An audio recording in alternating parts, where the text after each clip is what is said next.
What about the time I spawned without gear? You can't complain to me about that. You were killed by orcs with negative to hit. There were about 20 of them, and I had no armor. It's not my fault you forgot your protection from arrows. There was also a +4 level orc druid.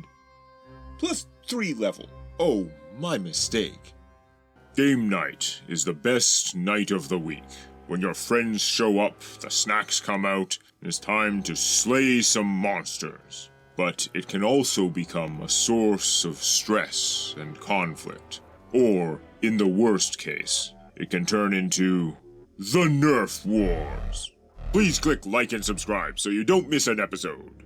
Last time, the party's attempt to rest was interrupted by a human-looking stranger who demanded they leave the desert temple, but would give them no trouble if they did so, which was fine with them, until he noticed that Omit was a tiefling, a mortal with fiendish ancestry. Suddenly, the others could leave without trouble, but not Omit. So the party fought that guy, generally kicked his ass, forcing him to retreat. Then they left the temple anyway, because they really didn't have a great reason to explore it further. But soon enough, trekking through the desert, they were overtaken by a pair of pursuing Vroks, vulture-looking flying demons with a variety of potent defenses and all-around good damage-dealing abilities. It was unclear how they were connected to the temple, or to Mr. Leave this place, but either way, battle was unavoidable. Varian Seth turns invisible, and he and Omit lurk around the edges of the battlefield, contributing a shot here and a spell there, while Azeron and Balkoth are hard-pressed by the Vrok's attack. Balkoth uses his figurine of wondrous power, which transforms into a full-grown elephant, obedient to the dwarf's command. Go get him, Stampy. Hitting both of them? I thought it could only use its trample attack in a straight line. Ow. That's it. Its life is over. Has Stampy taken damage yet? Yes, he was hit a few times. Balkoth is dismissive of the damage. It's an elephant. I'm wondering if I should heal it. What's it at? Azeron peers over at the elephant's stats on Balkoth's character sheet, while GM muses to himself aloud, looking for any Vrok abilities he may have forgotten. Do they have power attack? Everything has power attack. They do. 48. Azeron had mumbled Stampy's remaining hit points to himself, but unfortunately loud enough for GM to overhear. Oh, it's dead! What is this? I'm putting up this big front. Sorry. Bitch slap you, man. How many more uses does Stampy have left this month? None. He's all used up. Balkoth's statue of wondrous power, the magic item which creates the elephant, is not destroyed when the creature dies, and can be used up to 3 times per month. Unfortunately, this one was already spent. You should sell it while it's on cooldown. Can I trade him in for one that has all its uses? Then you can trade him back again after you use it. Nobody took this side discussion seriously, since no game master would allow such an exchange, let alone this GM. But as the battle grinded on, the table talk mainly devolved into variations on the theme that these particular demons, Vroks, were overpowered. The players had 3 main complaints. First, in addition to very solid hand-to-hand combat attacks and damage, they had an ability to spew out spores as a free action, dealing automatic no-save damage to everyone nearby. Since the source of the damage was painful little growths on the victim's skin, initiated by spores, the damage reduction from Balkoth's adamantine armor did not apply, frustrating him endlessly. And although the amount of damage was usually just 1d4 per round, it put a ticking clock on the battle, if, perhaps, a slow one. Second, Vroks could cast telekinesis at will, a spell equal to the highest level the party's casters could produce.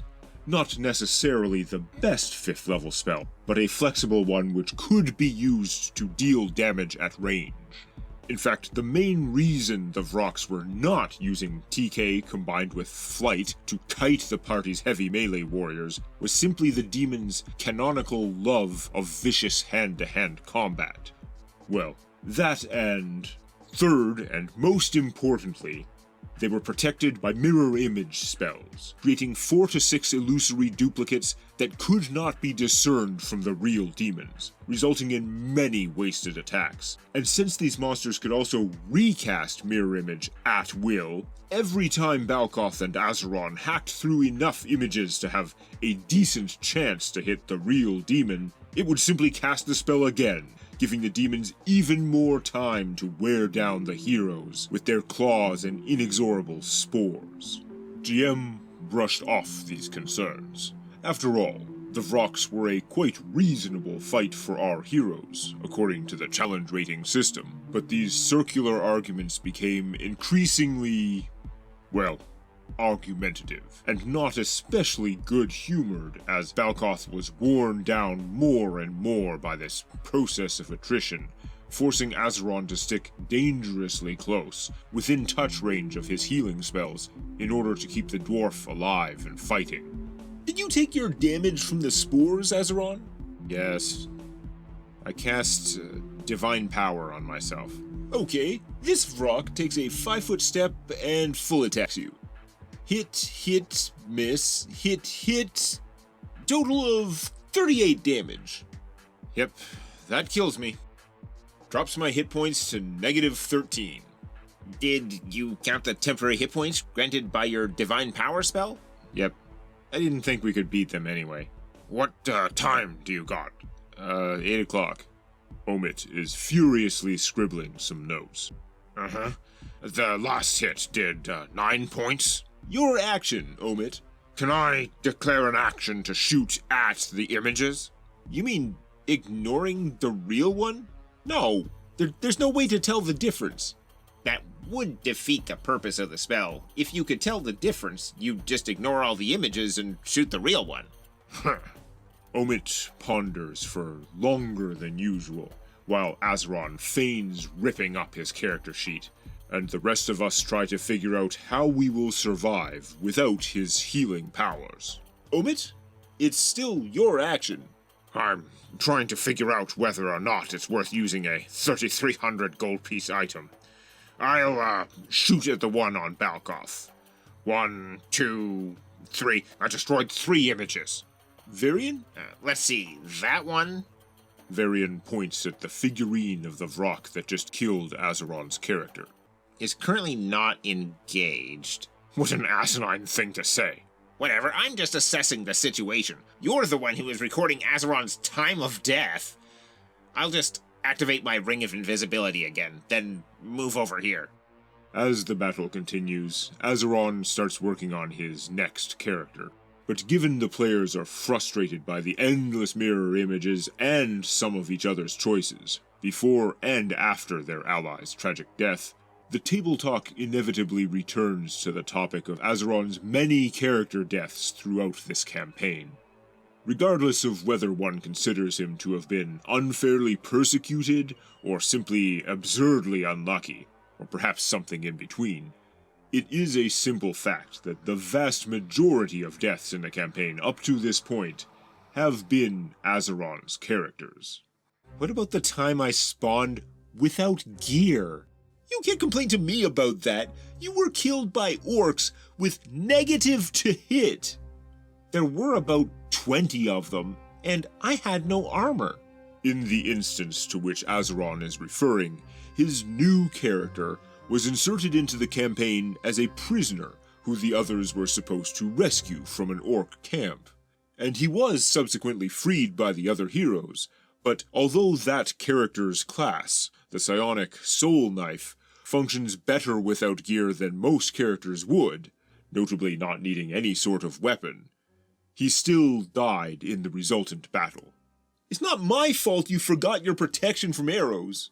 There was also a +4 level orc druid. +3 level.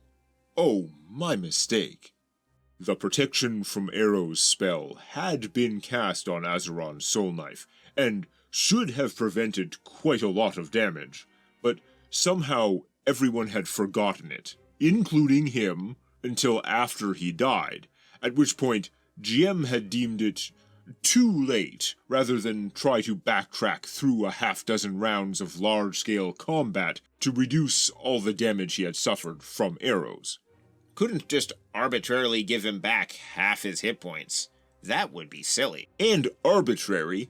Anyway, in the current battle, there was actually a lot more discussion of Azeron's various deaths and the complaints about them, but this subject had been repeated so many times that I neglected to take notes on it. But Balkoth wasn't about to let go of the GM bashing quite yet, since it was looking less and less like the remaining team would be able to overcome the constantly recast mirror images of the two demons. It's ridiculous that they can just keep doing that. If we even get close to hitting them, they just cast it again and we have to start over. Well, you always have a chance of hitting the correct one, but you could always just close your eyes, in which case you can't see the images, and it's just a 50-50 chance, like attacking an invisible opponent. Friggin' bullshit. Totally negates fighters. It takes an action for him to recast it. That's a whole round where he's doing nothing else other than casting a spell you could defeat just by closing your eyes. Doing nothing except expelling spores for an automatic D8 damage. And by defeat, you mean effectively treat it as though it were displacement, which is actually a higher level spell than mirror image. Plus, at the rate Balkoth is cutting through images, the Vrock only needs to cast it every second round. Heck, even if it had to recast twice out of every 3 rounds, it would still net a profit. It gets to act unimpeded for 1 round out of every 3, while the images eat most of the fighter's actions every round. Forever. Look, Balkoth and the Vrock are well matched. You are very hard to hit, and it has natural defenses. Is he going down, Azeron? Azeron leans over to peer at Balkoth's character sheet. He has, 307 hit points. You're getting it. You're getting it. Azeron, remembering his earlier mistake of revealing Stampy's current health, bluffed with a number so exaggerated that nobody could mistake it for the truth. As Game Master, GM could absolutely ask Balkoth for his actual current hit points, but we tend to avoid that for suspense and because the monsters under his control cannot easily tell how much stamina and willpower the wounded dwarf has left. If Balkoth or any of the others were to hit 0, even in this group, we trust each other to announce it. Balkoth has one enemy pinned down, although it is gradually edging around him, hoping to get close to the softer targets, Omit and Varian, if the latter would ever stay visible long enough to be attacked. Throughout the battle, Varian was taking advantage of the ability of players to ready an action, which meant that he could make his attack on the enemy's turn after they declared their actions, then reactivate his Ring of Invisibility on his own turn, giving them little or no opportunity to target him. The other players were not thrilled with this, since it means he is only taking a useful action every second turn, but Varian's psionic powers had been running on empty since 2 fights ago, and like the others, he still badly needs to rest. However, despite Balkoth's valiant efforts and Varian's cautious whatever he was doing, Azeron's death meant that one demon was free to attack Omit, and the other might break away from Balkoth at any time. How much damage did I take from that last hit? GM patiently repeats the last in the series of to-hit and damage numbers, enjoying actually dealing damage, unlike against Balkoth, who the Vrocks rarely succeeded in hitting, and who took -3 damage from attacks, other than those unstoppable spores. Okay, I'm going to spend my scroll to summon an elemental. Use magic device check. Succeeds. Simulated caster level check. Yep, I made it. Okay, so my elemental takes up 4x4 squares on the map. What spell are you casting? What level? It's a level 9 druid scroll. When did you buy that one? It was back at that city when they gave us a 10% discount on all items to help with our mission. Its base price is 3,875 gold. Don't mess with Bruce Wayne. It's good that you keep this stuff. Yeah. By the way, we really need to get to a city to restock soon. So, I summon an Elder Air Elemental. Oh, I was wrong. It's only 3x3 squares. What's its DR? Elementals have a certain amount of damage reduction, which is subtracted from all physical attacks against them. They don't tend to have huge DR numbers, but their form of DR always works, with no special weakness to get around it, like silver weapons or cold iron. It has DR10 slash, but it doesn't really matter. I'll have the elemental use its whirlwind special attack. What's the reflex save DC? Difficulty is 28. Then they get a new save every round to escape. They have a chance. Not a good chance. Nope, they both failed. Then, while trapped in the whirlwind, they also suffer a -4 penalty to dexterity. So they get a new save every round, but they're at an additional -2, so they can't make it. How much damage are they taking? 2d6 per round. Which ignores their demonic damage reduction. Can I hit them while they spin by? No! They're spinning way up in a towering maelstrom of sand and debris. You can't whack at them with your axe. Can I target them with the Wand of Ego Whip? No, you don't have line of sight. But it's a mind-affecting psionic power. It's mentally targeted. You still need line of sight and line of effect. The whirlwind blocks all vision. Fine. I could burst my dust of dryness pebble into it. So it would be a wet tornado? Well, what if I toss some caltrops into it? At this point, Azeron briefly stepped out of the room, and Varian leaned in toward the others. Have you noticed the really big money scrolls only come out after Azeron dies? As long as there were 4 of us left, the fight still seemed winnable, especially with Azeron still having a few spells left for healing. It wasn't till he went down that it became truly desperate. This was an extraordinarily expensive item. If I use stuff like that too early, I might not have it when it's most needed. Or it might get banned. Anyway, the Vroks are nerfed. Can we just say that they're dead and move on? What do you think I'd say to that? You would compliment my efficiency? Up yours! Up mine? Didn't you say these guys were sent to kill me? As usual, whenever you say something is meant to kill Varian, it kills me. Next time you should say you're trying to kill me. Varian isn't on the radar anymore. How much longer does the whirlwind last, Omit? The total duration is 23 rounds. Can we rest now? It's only been like 4 hours since you broke camp! The odds of them surviving 23 rounds of this are, well, it's very unlikely. GM, having just done the math in his head, comparing 2d6 times 23 rounds against the demon's remaining health, changes tack. Can we talk about this? We'll generously forego the destruction of your summoned creature. We can tell you the location of a secret treasure. Omit is like an engine for converting gold into XP. That fight being over, discussion turned to the party's need for healing going forward. Azeron's last few characters had been built partly with the intention of providing a source of divine magic, not because he particularly wanted that role, but to be a team player, since none of the other PCs could heal. After all this, though, he was going to make his next character something different, which no one blamed him for. But it left us with the issue, what would we do without a magical healing specialist? We're okay without a cleric. I'm providing you guys with a hench healer. I'll just Deus Ex him in with Azeron's new character as soon as he's ready, because you're going to need the help. Healing is good. Wait, is he going to take a share of the experience and treasure? Of course. Then forget it. We don't need him. We'll manage without one. Can I just hire him myself? On salary.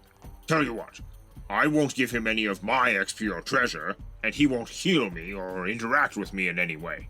It doesn't work that way. Then we don't want him. You need to have a healer. I put all this effort into the campaign. I don't want it to all go to waste. Aren't you the one who was always trying to convince us that we didn't need a cleric? That was in the early levels. Things are different now. According to Omit's meticulous note-keeping, GM had suggested that a cleric of any nature was unnecessary and or advised against having one on 27 occasions, the most recent of which was 1 level ago when the majority of the party was level 10, and he had often tried to dissuade Azeron from his continued selfless selection of divine spellcasting classes. Look, we'll just run it like Survivor Island. Azeron won the immunity challenge, so he doesn't have to become a cleric.